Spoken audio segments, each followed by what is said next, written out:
नमस्कार दोस्तों, आज मैं आपको एक ऐसे भक्त की कथा सुनाने जा रहा हूँ जिसने भक्ति के बल पर विष्णु लोक में अटल स्थान पाया। तो सुने भक्त ध्रुव की कथा। विष्णु पुराण के अनुसार ध्रुव की कहानी भी भक्त प्रहलाद की तरह विष्णु के परम भक्त की कहानी है। ध्रुव की कथा राजा उत्तानपाद और उसकी पहली पत्नी सुनीति के पुत्र ध्रुव की है। सौतेली माँ सुरुचि के अपमान से दुखी होकर 5 साल के ध्रुव ने घर छोड़कर भगवान विष्णु की कठोर तपस्या की थी।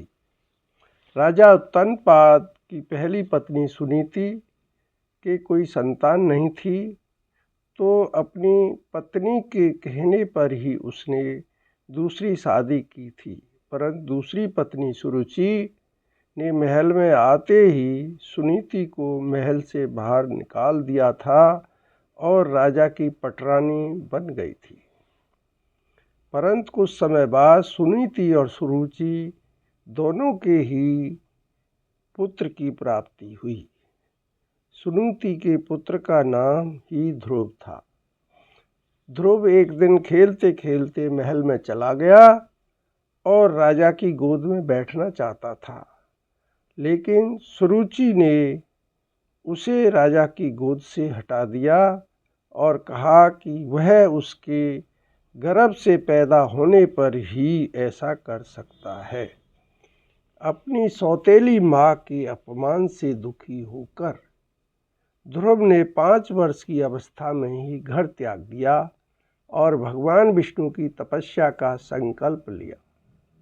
रास्ते में उन्हें देवऋषि नारद मिले, जिन्होंने उन्हें भगवान विष्णु की तपस्या करने का तरीका बताया और ओम नमो भगवते वासुदेवाय मंत्र का जाप करने को कहा। ध्रुव ने नारद के कहे अनुसार एक पैर पर खड़े होकर 6 माह तक कठोर तपस्या की। बालक की कठोर तपस्या से प्रसन्न होकर भगवान विष्णु ने उन्हें दर्शन दिए और ध्रुव को ध्रुव तारे के रूप में सर्वोच्च पद और शाश्वत जीवन का वरदान दिया। बाद में ध्रुव राजा बने और उन्होंने लंबे समय तक पृथ्वी पर राज किया तथा मृत्यु के बाद उन्होंने विष्णु लोक में अपना स्थान पाया। आज भी नवीन वर वधू को आशीर्वाद देते समय पंडित जी ध्रुव तारे के दर्शन कराते हैं और कहते हैं कि आपकी जोड़ी ध्रुव तारे की तरह उसी प्रकार अटल रहे जिस प्रकार ध्रुव तारा ठीक उत्तर दिशा में अटल है।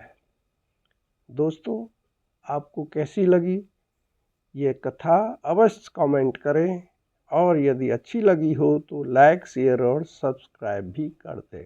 धन्यवाद।